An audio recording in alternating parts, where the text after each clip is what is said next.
Hey, what's going on with you in the face? With it. Hi, Nick Digilio here. Checking out my YouTube channel. Thank you very much. New videos pretty much daily, or every other day at least. And check me out on patreon.com. Great way to help me out. Get a little donation going. Helps keep things going. And you get exclusive bonus content that nobody else is getting unless you become a patron at my Patreon page. So please, give a little dough. Helps out. Patreon.com/NickDShow. Patreon.com/NickDShow. And check out my podcast at the Radio Misfits Podcast Network. It's free. New episodes every Tuesday and every Friday. It's the Nick D Podcast. Go to radiomisfits.com or wherever you get your podcast and subscribe today.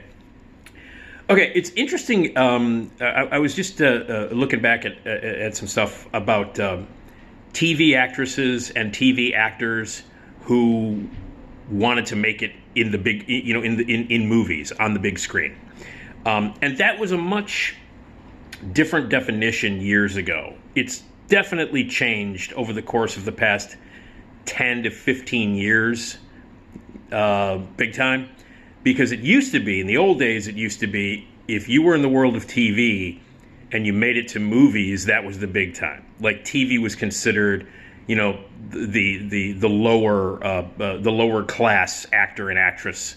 If you weren't in movies, then you were nothing. Like, there was no respect for television, and if a TV star actually made it to the movies, it was a big deal, because at that time it was completely separate. There was a lot of pretentiousness when it came to the world of film, and they were very judgmental about TV stars. It was like, you can't become you can't, like, if you're a big star on TV, that meant nothing in Hollywood. It was one of those deals where, like, movies were the big time, and if you were just a lowly television star, you were a shithead, and it didn't really count. That is definitely not the case anymore. Obviously, television has monstrously changed over the years and is now just as respectable and just as artistic a place to act and do your wares as film used to be. And in some cases, television now, because you can't even describe television anymore. It's not just broadcast TV. I mean, obviously, I'm stating the obvious. There started out with, like, cable shows, your HBO shows, sort of changing the face of television. Suddenly, there was respect. Good filmmakers were going to television, network TV, cable TV, and then once the streaming stuff started, big actors went to TV. Now, the biggest actors in the world are doing TV or streaming, and the line between what is television and what isn't became blurred. Big directors, big actors all started to work in both mediums, theatrical films, television films, and now that everything is basically streaming and people are making movies, for all the streaming services, original movies, between your Netflix and your Hulus and your Apple TV and all these original TV series and original that have big stars in them. Like, the biggest stars in the world are now doing, for all intents and purposes, what used to be called television. People are at home watching it, but the quality of what used to be, because TV used to be you got your sitcoms and you got your 1 hour dramas, and most of them were pretty shitty. The production values were low.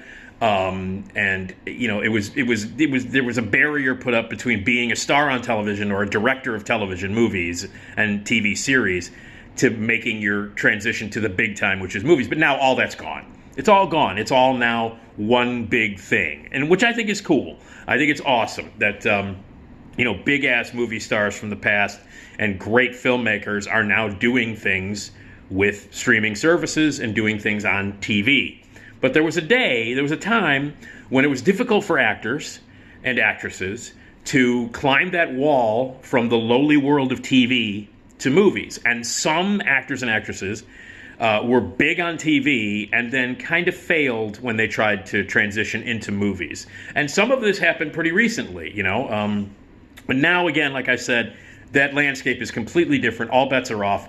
Anybody of any caliber, anybody who wants to do great work can do it in streaming services that you can watch at home. And, and again, because of the pandemic and lockdown, and the way that movies, theatrical movies, are consumed is completely different now. All bets are off. The lines are blurred. The lines no longer exist. But there was a time when if you were a big hit on TV, you weren't necessarily a big hit on television. And I've got some actors and actresses here who did great work on TV, were very, very popular on TV, but were never quite able to cut it in movies. Maybe they made 1 or 2 movies, maybe 1 or 2 small successes, maybe supporting roles here and there, but they didn't become the movie stars that everybody thought they would because of what they did on television. So here are some actors and actresses who were big on television, tried to do the same in TV, and then tried to do the same in movies. You know, they were huge on television, tried to do the same in movies, didn't succeed. Some of their movies were bombs, and then maybe went back to television and became successful there again. These are from some years ago, again, because the landscape is different now. But here are some of the ones that about Shelley Long is one of the most legendary examples of this. Shelley Long, who worked a lot here in Chicago, cut her teeth at Second City, did furniture commercials. I believe it was Homemakers, if I'm not mistaken. Or John M. Smith? Homemakers. Anyway, but she did local commercials here. She was very popular, and then she landed Cheers. And she played Diane on Cheers. And of course, that show was huge, and she became kind of the breakout star of it to the chagrin of Ted Danson. She was the one that got the most money. And then she decided that she would leave in the middle of an unbelievably popular television show that took a little while to get going. The first couple of seasons of Cheers, especially the first season, they were on the verge of getting canceled, like after every episode. So Cheers did not catch on till about 3.5 seasons in, then it started to catch on. And when Shelley Long left, people forget this, when she left, Cheers was the #1 show on TV. It was the biggest show on TV. And she just said, no, fuck you, I'm leaving, and I'm going to have a movie career. It didn't work out very well. She did stuff like Outrageous Fortune and Troop Beverly Hills.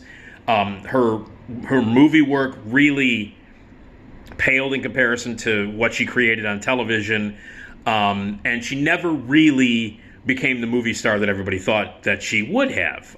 She was in the Brady Bunch movies, which were successful, but again, they were based on television. So in order to really get rid of that whole TV image, she never was able to do it. And so she eventually went back to TV and did some other things, and then she kind of drifted off, and God bless her. But yeah, that transition, I mean, one of the most notorious ones, she was on the biggest show on television, making the most money that any actress could make on an unbelievably successful television show. And she left, and man, like 4 or 5 movies in a row that Shelley Long did were all bad, and they all bombed. So, and then she went back to TV for a little bit, and she pops up here and there. And then she went back and made many appearances on Cheers after she left.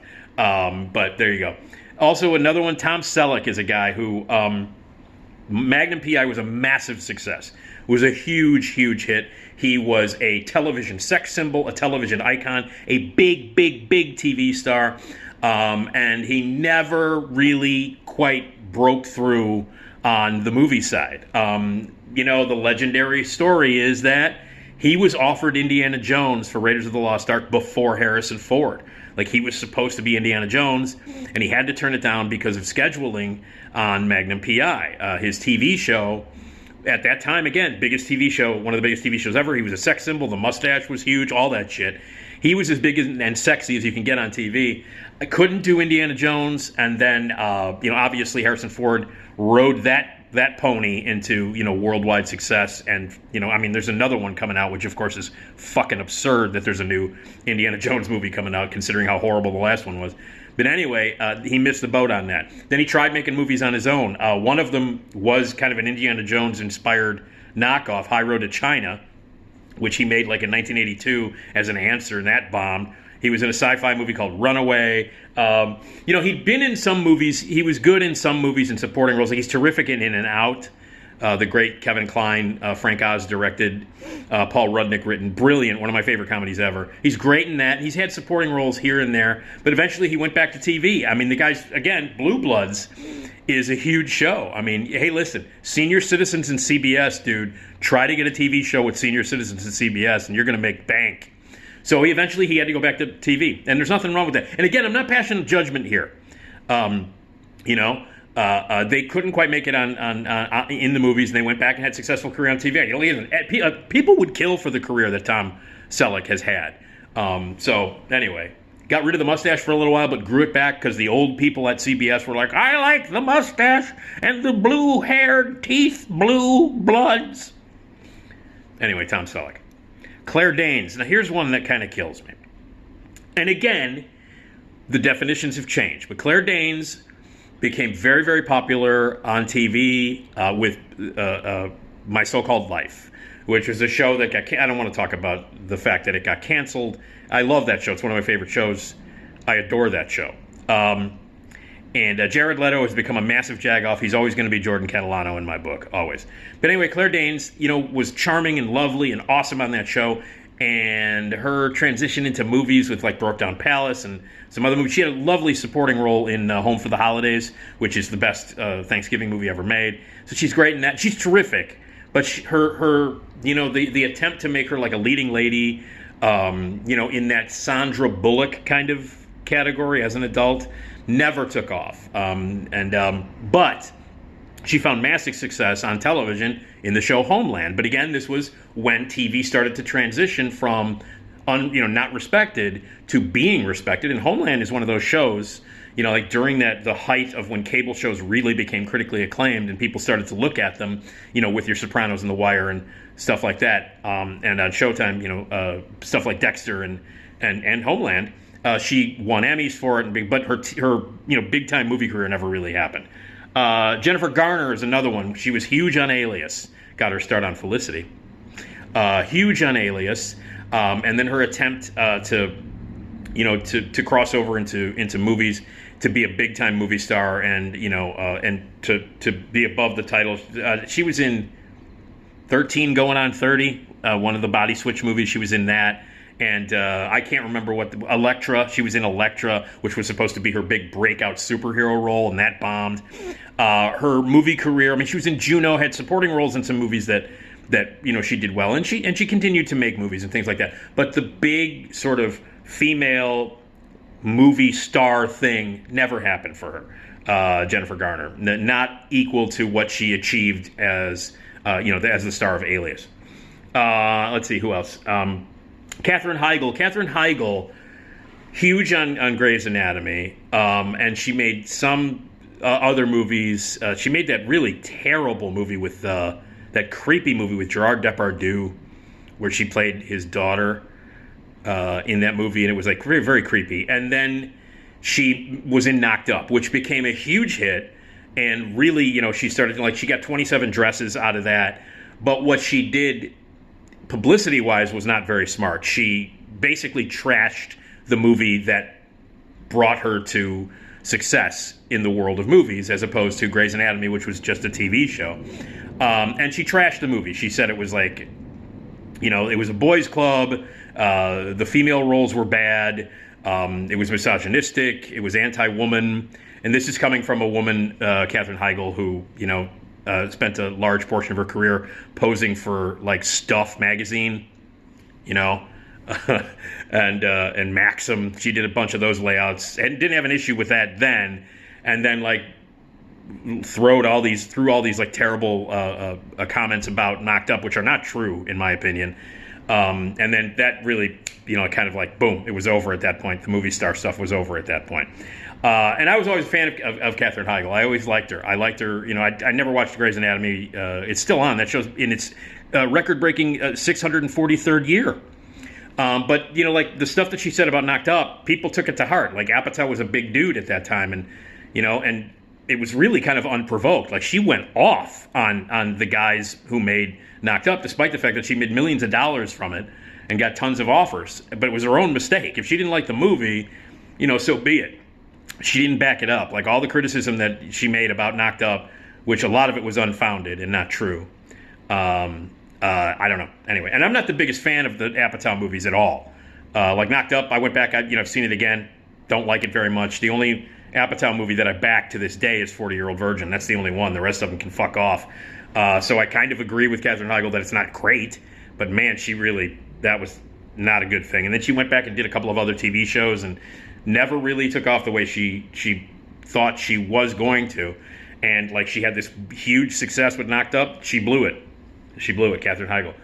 Zach Braff, who became a star on Scrubs, which is a great TV show, and he was great on it. He got behind the camera on Scrubs, started directing several episodes and helping creatively, and then he made Garden State. And Garden State, in 2004, became this huge hit. It was an extremely low-budget movie, sort of autobiographical movie with a great cast, including Peter Sarsgaard, Natalie Portman, Ron Liebman, motherfucking Ron Liebman, the best. And it became this critical darling, and he became like a Sundance indie hero at the time when indie movies were like really starting to become like a hip thing, and he rode that thing. He was like indie movie god, when like, South by Southwest and Sundance heroes of these low budget movies. And they became like it became a cliche to be like an indie movie hero in the early 2000s. And that's what Zach Braff became. Now, I like Garden State. I don't love it. I like it. Great soundtrack.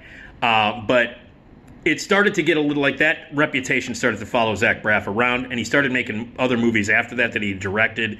I can't remember the name of the one he made with a GoFundMe, a Kickstarter campaign, and he made that, and that was very twee. And that's what Zach Braff sort of became. Like, his persona became very annoying whenever he would appear in movies. And his own, like, after, it started, it was a little bit irritating in Garden State, like that whole, like, twee sort of persona. It was a little bit irritating in Garden State, and then it was just like, after that, it was just like through the roof. And then he went back to TV. He's got, he had like he's got like a successful show now on network television, I think. But he never became the movie star or the big-time director. He directed the remake of Going in Style with Morgan Freeman and Michael Caine and Alan Arkin, which was fucking horrible. And he directed that, and he directs here and there. But what happened after Garden State was not what he wanted to happen. So Zach Braff, big-time star on Scrubs, not so much after Scrubs. Kirstie Alley is another Cheers victim. Kirstie Alley, who made movies here and there. She's in, she's in Star Trek. She's in Star Trek 2, for Christ's sake. She became a big movie star when she stepped in after Shelley Long left Cheers. And again, at the height of the popularity of the show, did a great job on that, but then started making really shitty movies. Really shitty. Like, the first one that pops into my head is this terrible comedy called Madhouse that she did. Now, granted, she was in the Look Who's Talking movies with John Travolta, but those were like low-budget movies that suddenly, out of nowhere, made a lot of money. And that was at a time when John Travolta was at, like before Pulp Fiction really brought him back. But those movies made money. The Look Who's Talking movies made money, but it wasn't necessarily because of Kirstie Alley. Anybody could have played that role. The reason why those movies made money, which is a mystery to me, but I think the reason why is because, hey, Bruce Willis is wacky and he's providing the voice of a fucking baby. Those movies suck, but for some reason it struck a chord with movie audiences. But really, Kirstie Alley could have been, anybody could have played those roles. But Kirstie Alley never really had. And then she did like some cable shows, including Showtime, Fat Actress, which got her some pull and some popularity in terms of that on cable TV, but never again. And then like her personal stuff, the personal life, the stuff that she did personally, and tabloid stuff, and her personality and her beliefs and all that stuff started to tank her career, and all that other stuff. So Kirstie Alley, but she left Cheers to be a movie star. It never really happened. Matt LeBlanc. This was supposed to be the big breakout star, I guess, from Friends. And he was kind of the only one who never really became a movie star. Obviously, Jennifer Aniston, I guess, became a movie star. It took her a while. It took all of the Friends for a while. Nobody really became a movie star big time. But LeBlanc was the guy who got the. I never watched the show Friends because it's shit. But LeBlanc was supposed to be, he got the spinoff. Joey was the spinoff. And then he was supposed to be the big movie star. Handsome guy, charming, funny. Hey, I'm a dumbass, or whatever he did. I don't know what his catchphrase. Hey, looky here, or what are you doing, or how are you, how you doing? Whatever the fuck it was. He was a dipshit on the show, but handsome, and people liked him, and he was sweet and funny and all that bullshit. But it never translated. Hey, Lost in Space, man. Anyway, Matt LeBlanc was supposed to be a movie star. Didn't happen. Taylor Kitsch. Here's a guy. Started out on TV, and this is a guy that I don't know if it's really his fault, because like John Carter was supposed to be this big franchise beginning movie star thing for this guy. He was on Friday Night Lights, but then John Carter was mishandled by Disney. It was a terrible movie, and they didn't know how to do it. And he was in Battleship. There were like 3 movies in a row that this Taylor Kitsch guy made, where he was built up to be this next superstar. Like, you love him on Friday Night Lights, you're going to love him as John Carter. People who aren't familiar with the character, the iconic comic book, or any of that stuff, who hear like John Carter, what the fuck? Isn't that movie with Samuel Jackson? Is that a sequel to the Samuel Jackson movie? Taylor Kitsch. It also didn't help that this guy's Taylor Kitsch had like the personality of a doorknob. Like, I would see him interviewed on talk shows and things, and the guy, and like they had like, and Battleship and John Carter. He was in another movie too that were supposed to be these big breakout, huge like blockbuster franchise movies, and they all fucking bombed, and they were terrible. I feel bad for Taylor Kitsch because I loved him on Friday Night Lights, but made some bad decisions, and Nathan Fillion. Here's a guy that everybody thought, because of Firefly, that he was going to be this big, movie star. And then the movie version of Serenity, or whichever was back. Serenity was the TV show. Firefly was the movie. I don't know. I never really watched them. But one of them was a movie and one of them was the TV show. Either Serenity was the movie and became Firefly, or Firefly was the TV show and became... So I don't know. But the movie bombed. He appeared here and there in certain movies, but then went back. But the guy is a huge star on television. He just tried to make the movies, and it never really made the transition. He's Castle and The Rookie now. He's a huge TV. People love him on TV. It's like Tom Selleck. You tried to do the movies. People like you on the small screen, and that's cool. But Nathan Fillion's another one. Matthew Fox, first of Party of Five, which is one of the greatest shows ever. Then in Lost, and he never... is another guy who never, in the movie world, handsome, beautiful guy, he was terrific on 2 shows that were critically acclaimed and had a really strong following, and then he tried to make the big movie jump, and it just didn't happen. And he made some bad movies, too. But Matthew Fox, perfectly likable dude, never really took off in the movie theaters. Topher Grace. Topher was supposed to be the next Tom Hanks. That's what everybody was saying. After that 70s show, he started In Good Company, and he would do some movies here and there, and they were grooming him to be the charming sort of everyday, shucks, look down at my shoe and kick my shoe. He was supposed to be kind of the Tom Hanks guy, and it didn't happen at all. And he made a lot of bad movies and a lot of stupid choices. He was fantastic in Black Klansman as David Duke a few years ago for Spike Lee. He was great in that, but now he's back on a TV show. The movie stuff for Topher Grace never took off. I personally think it's because he calls himself Topher. His name is Christopher, and like a jagoff, he decides to say, "Oh no, my name's Topher, not Chris. It's Topher." That's why from now on I want to be known as Olis. Nicholas? No, not Nick. Olis. Personally, I think that's why Topher Grace never made it in the movies. That's why I don't call myself Olis. Next, let's see who's here. Michael Chiklis. Michael Chiklis was supposed to be the Thing in the Fantastic Four movies, and those things tanked. Early in his career, he played John Belushi in Wired. That almost ended his career. He's been in movies here and there. Had a modicum of success, but TV is where he really took off. TV. You had the Commish. You had, of course, Vic Mackey on The Shield. And so, like a lot of the best stuff he ever did was on TV. I love Michael Chiklis. I think he's great. The man played Curly. He's Commissioner Curly Belushi, as my friend Manny and I like to call him. Commissioner Curly Belushi. That's Michael Chiklis. But his movie career never took off, and I don't blame him because he's great. And a lot of these actors, like I said, a lot of these actors and actresses, terrific, very talented. The timing wasn't right. The material wasn't good. Whatever. But they all deserve some sort of praise. They go back to TV, they have success there, God bless them. And again, TV, movie, that whole thing, blurred right now. But Chiklis was a guy who I thought would have a much bigger movie career. Didn't really happen, but he goes back to TV, and he's fine. Dominic West, McNulty from The Wire. This is a guy that has appeared. He's going to be in the new Downton Abbey movie. A lot of people didn't even know he was British. Like a third of the cast of The Wire, more than a third of the cast of The Wire, were British. Nobody knew that. Here's this inner city, drug-related cop show on HBO that takes place in Baltimore, loaded with British actors. Idris Elba, nobody knew Stringer Bell was British. A lot of these guys, British actors.